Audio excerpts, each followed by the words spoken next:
दोस्तों आज की इस वीडियो में बताएंगे ये झालर लाइट का ये डीबी खराब हो जाए, ये कंट्रोलर बॉक्स खराब हो जाए, जिससे हम यहाँ से पुश करके इसका ब्लिंकिंग लाइट को अलग अलग चेंज करते हैं।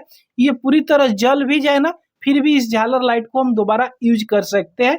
तो कैसे यूज करना है, चलिए दोस्तों बिना देर करते हुए इस वीडियो को शुरू करते हैं। तो दोस्तों ये कंट्रोलर बॉक्स 100% खराब है, ये पूरी तरह जल गया है। ये एलईडी लाइट नहीं जल रहा है, ये झालर लाइट नहीं जल रहा है। तो इससे कैसे हम इस झालर लाइट को फिर जला सकते हैं। अगर आपके पास ये डीबी नहीं है तो भी आप इसे जला सकते हो। तो चलिए पहले यहाँ पे इसका प्लग है, प्लग को हम लाइन की सप्लाई में लगा देते हैं। तो यहाँ पे इसमें लाइन की सप्लाई दे दिए, फिर भी देखिएगा ये झालर लाइट थोड़ा सा भी नहीं जल रहा है, कोई भी एलईडी ब्लिंकिंग यहाँ पे नहीं कर रहा है। यहाँ से इसका बटन को हम पुश भी कर रहे हैं ना, तो भी इसमें कोई भी फर्क नहीं पड़ रहा है। अब इसमें सप्लाई आ रहा है कि नहीं, तो चलिए पहले हम मल्टीमीटर से आपको चेक करके यहाँ पे दिखा दे। तो चेक करने के लिए एसी 750 वोल्ट पे यहाँ पे सेलेक्ट कर लेंगे।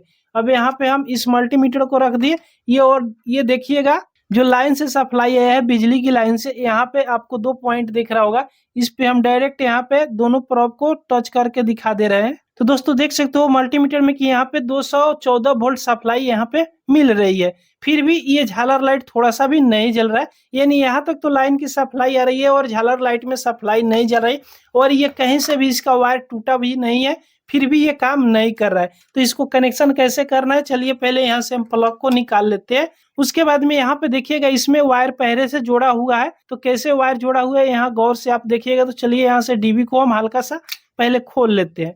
खोलने के बाद में कुछ इस तरह हम यहाँ नीचे कर देते हैं इस बॉक्स को। अब यहाँ पे देखिएगा इसमें एक छोटा सा आपको सर्किट देखने को मिलेगा, जो ये इनपुट का कनेक्शन है। यहाँ पे देखिएगा एक रेक्टिफायर आईसी लगाया हुआ है। ये रेक्टिफायर आईसी यहाँ पे कभी भी खराब नहीं होता है, ये माइनर ही प्रॉब्लम में रेक्टिफायर आईसी खराब होता है, नहीं तो ये जल्दी खराब नहीं होता है। और इस झालर लाइट की 4 वायर जोड़ा हुआ है, यहाँ पे कनेक्शन किया हुआ है।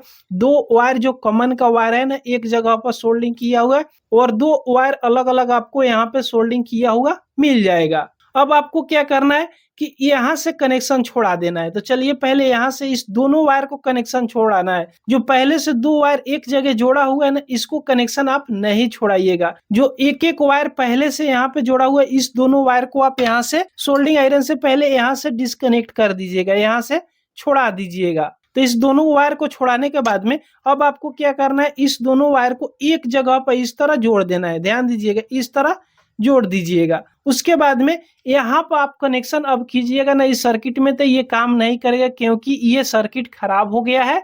लेकिन दोस्तों इसमें जो ये रेक्टिफायर आईसी लगाया हुआ है ना, ये आईसी खराब नहीं होता है। तो आपको ये जांचना है कि देखिएगा 2 ये कॉमन का वायर है जो यहाँ पे जोड़ा हुआ है, इसका प्रिंट यहाँ से आते हुए डायरेक्ट यहाँ पे आया हुआ है, और इस वाला पॉइंट पे आया हुआ है। देखिएगा यहाँ पे आया हुआ है, मेरा सोल्डिंग आयरन को आप यहाँ पे देख सकते हो, इस वाला। और इस रेक्टिफायर आईसी की दूसरा पिन यहाँ पे है, यहाँ पे। तब आपको क्या करना है कि ये 2 वायर जो आप यहाँ से छोड़ा है उन्हें उस जगह पर जोड़ना है, दूसरे वाला पिन पे जोड़ना है। यहाँ पे आप डायरेक्ट इसको सोल्डिंग यहाँ पे कर दीजिएगा। तो चलिए यहाँ पे हम कोशिश करते हैं कि इस जगह पर हम सोल्डिंग करना। तो पहले इसमें आप यहाँ पे पेस्ट को लगा दीजिएगा। उसके बाद में इस वायर में आप यहाँ पे पहले सोल्डिंग कर दीजिएगा ताकि मजबूती से सोल्डिंग हो जाए। उसके बाद इस दोनों वायर को इस रेक्टिफायर आईसी की दूसरे वाला पिन पे सोल्डिंग करना है। इस प्रकार यहाँ पे आप सोल्डिंग कीजिएगा, अलग हटा के सोल्डिंग कीजिएगा।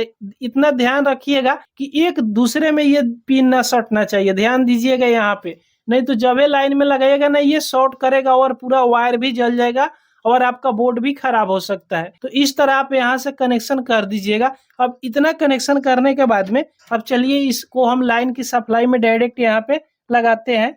तो जैसे लगाए ना, यहाँ पे देख सकते हो कि ये ग्लो करने लगा।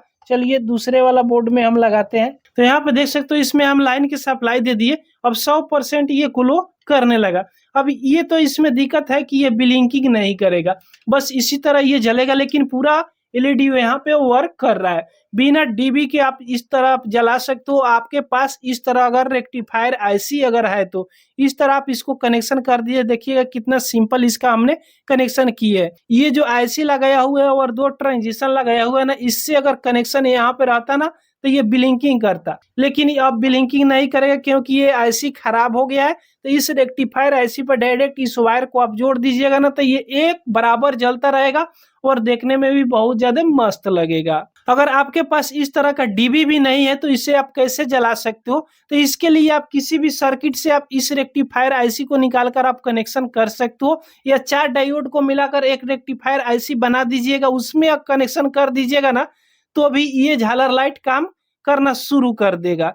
ब्रिज रेक्टिफायर कैसे बनाते हैं इस पे हम कई वीडियो बनाए हैं, उसे आप देख सकते हो, मेरे चैनल पर अभी अवेलेबल है।